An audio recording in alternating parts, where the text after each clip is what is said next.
14 দিনের জীবন যুদ্ধ লড়াই করে না ফেরার দেশে চলে গেলেন ওসমান হাদি ভাই। ভারতীয় আধিপত্যের কাছে হেরে গেলে আমাদের এই দেশ, হাদি ভাইয়ের জীবন, সবাই তার জন্য দোয়া করবেন। বিশেষ করে ওনার কথাবার্তা, উনি যে বক্তব্যগুলো দিতেন, আমি রাজনীতি বুঝি না, তারপরে ওনার বক্তব্যগুলো অনেক ভালো লাগতো।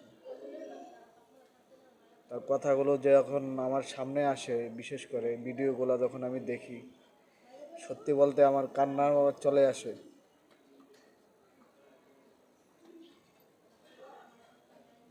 যাই হোক, মানুষকে একদিন মরতে হবে, সবাই তার জন্য দোয়া করবেন।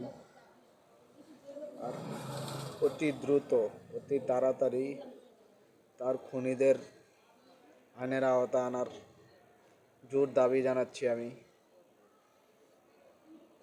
শুনলাম তার খুনিরা নাকি ভারতে পালিয়ে গেছে।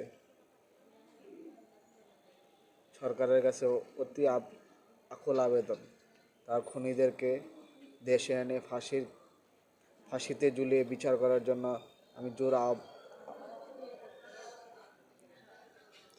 আবেদন জানাচ্ছি। এবং তার পরিবার, সন্তান, সবাইকে ধৈর্য ধারণ করার মতো আল্লাহ তৌফিক দান করুক।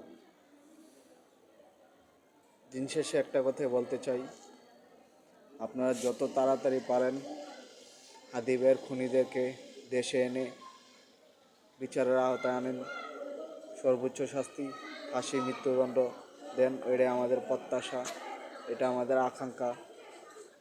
সবাই হাদি ভাইয়ের জন্য দোয়া করবেন, আল্লাহ যাতে ওনাকে জান্নাতুল ফেরদৌস নসিব করেন।